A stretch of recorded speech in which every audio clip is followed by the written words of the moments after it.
Hello friends, welcome to Pebbles. நான் உங்கள் கோபி சுதா கோவை சமையல். நம்ம இன்னைக்கு செய்ய போகிறது சிக்கன் குழம்பு.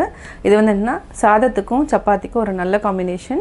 சிக்கன் வந்து நம்ம 300 கிராம்ஸ் எடுத்துக்கலாம். இதுக்கூட வெங்காயம் தக்காளி தனியாக வந்து நம்ம மசாலா அரைச்சி செய்ய போகிறோம். வாங்க எப்படி செய்கிறதுன்னு பார்க்கலாம்.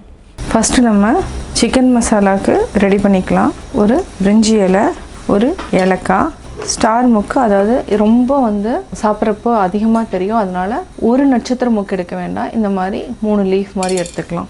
இது கூட ஒரு 5 லவங்கம் எடுத்துக்கலாம். ஏன்னா நம்ம குவான்டிட்டி கம்மியாக தான் செய்கிறோம். 5 லவங்கம் எடுத்துக்கலாம். இந்தளவுக்கு பட்டை, சீரகம் ஒரு 3/4 டீஸ்பூன் போட்டுக்கலாம். மல்லி விதை 1 டீஸ்பூன். இது கூட மிளகு ஒரு 1/2 டீஸ்பூன். நல்லா வறுத்துடுங்க. வரமிளகாயும் சேர்த்து வறுத்துக்கலாம். இது வந்து என்னென்னா ரொம்ப மசாலா வந்து அதிகமாக தெரியாது, உங்களுக்கு லைட்டாக வந்து அந்த வாசனை இருக்கும். இது வந்து லோ ஃப்ளேமில் வச்சுட்டு நல்லா பச்சை வாசனை போகிற வரைக்கும் வதக்கி எடுத்துக்கலாம். கொஞ்சம் நல்லா வதக்கியாச்சு. இப்போ நம்ம ஒரு பிளேட்டில் மாற்றிக்கலாம். அடுத்து நம்ம என்ன பண்ண போகிறோன்னா எண்ணெய் ஊற்றிக்கலாம். எண்ணெய் ஊற்றிட்டு இதுக்கு கருவேப்பிலை கொஞ்சமாக போட்டுக்கலாம். இதுக்கு சின்ன வெங்காயம் தான் ரொம்ப கொஞ்சம் நிறையா போட்டுக்கலாம். சின்ன வெங்காயத்தை நல்லா டிரான்ஸ்பரண்ட் ஆகிற வரைக்கும் நல்லா வதக்கிக்கலாம். வெங்காயத்தை நல்லா வதக்கிட்டோம். இந்த குழம்புக்கு நல்லா ஜீரண சக்தியை கொடுக்கறதுக்கு நம்ம ஒரு 1/2 டீஸ்பூன் அளவுக்கு சோம்பு சேர்த்துக்கலாம். வாசனையும் நல்லாயிருக்கும். ஒரு சிலருக்கு பிடிக்கலன்னா ஆட் பண்ண வேண்டாம். இப்போ நம்ம வறுத்து வச்சுருக்கிற மசாலாவையும் இது கூட ஆட் பண்ணிக்கலாம். போட்டு நல்லா ஆறுனதுக்கப்புறம் அரைச்சி எடுத்துக்கலாம். அவ்வளோதான். இது நல்லா ஆறட்டும். ஆறுனதுக்கப்புறம் அரைச்சிக்கலாம். எண்ணெய் ஊற்றிக்கலாம். இதுக்கு ஒரு 2 டேபிள் ஸ்பூன் அளவுக்கு நம்ம எண்ணெய் விட்டுட்டோம். இது கடுகு போட்டு தாளிச்சிக்கலாம். கடுகு நல்லா பொரியட்டும். ஒரு வரமிளகாய், கடுகு நல்லா பொரிஞ்சிருச்சு. இப்போ நம்ம கருவேப்பிலையும் போட்டு நல்லா பொரியும். பெரிய வெங்காயம் ஒரு 2 பெரிய வெங்காயம் எடுத்துக்கலாம். இதுக்கு இன்னொரு டேபிள் ஸ்பூன் அளவுக்கு எண்ணெய் விட்டுக்கலாம். இதுக்கு நம்ம கடலெண்ணெய் யூஸ் பண்ணிக்கலாம். எண்ணெயிலேயே நல்லா வதங்கட்டும். இந்த ஸ்டேஜில் நம்ம உப்பு சேர்த்துக்கலாம். இப்போ நம்ம வறுத்து வச்சுருக்கிற பொருளை அரைச்சிக்கலாம்.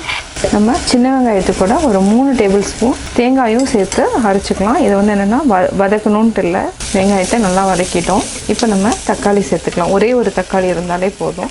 இதையும் 1 நிமிஷம் வரைக்கும் நல்லா வதக்கிக்கலாம். அதுக்கப்புறம் நம்ம 250 கிராம்ஸ் அளவுக்கு சிக்கன் சேர்த்துக்கலாம். இது வந்து என்னென்னா கொஞ்சம் தண்ணி மாதிரி தான் இருக்கும்.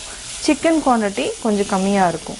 இதில் மிளகு கொஞ்சம் இந்த ஸ்பைசஸ் ஆட் பண்ணுறதுனால என்னென்னா உங்களுக்கு வந்து டேஸ்ட் வந்து ரொம்ப நல்லாயிருக்கும். இந்த தனியாத்தூள் எதுவுமே சேர்த்த வேண்டியதில்லை. கொஞ்சமாக நம்ம சிக்கன் மசாலா மட்டும் ஆட் பண்ணிக்கலாம். இது வந்து என்ன கலருக்கு, அதாவது இது 1 டேபிள் ஸ்பூன் அளவுக்கு ஆட் பண்ணியிருக்கேன். இப்போ நம்ம சிக்கன் ஆட் பண்ணிக்கலாம். இதையும் சேர்த்து நல்லா வதக்கிக்கலாம்.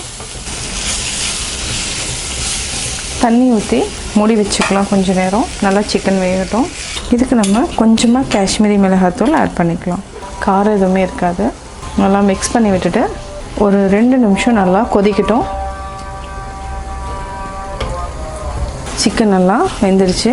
இப்போ நம்ம அரைச்சி வச்சுருக்கிறத அப்படியே ஆட் பண்ணிக்கலாம். மெயினாக என்னென்னா சின்ன வெங்காயம் தான் இதில் ஜாஸ்தி இருக்குது. தண்ணி விட்டுட்டு மூடி வச்சிடலாம். கொஞ்சம் நேரம் நல்லா கொதிக்கட்டும். இதுக்கு பார்த்திங்கன்னா நம்ம இஞ்சி பூண்டு ரெண்டுமே ஆட் பண்ணாமல் தான் செஞ்சுருக்குறோம். இந்த ஃப்ளேவர் வந்தால் ரொம்ப வித்தியாசமாகவும் இருக்கும், டேஸ்ட்டாகவும் இருக்கும். இது மாதிரியும் நீங்கள் ட்ரை பண்ணி பாருங்கள். சிக்கன் குழம்பு ரெடி ஆகிடுச்சு. இப்போ நம்ம ஆஃப் பண்ணிக்கலாம். இப்போது கொத்தமல்லி தலையை தூவிக்கலாம். சுவையான சிக்கன் குழம்பு ரெடி.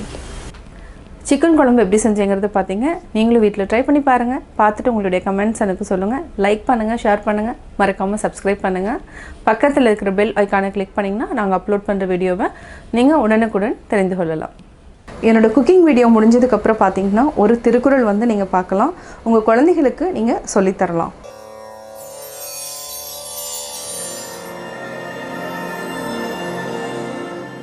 செயற்பால செய்யாதி வரியான் செல்வம் உயர்பால தன்றிக் கெடும்.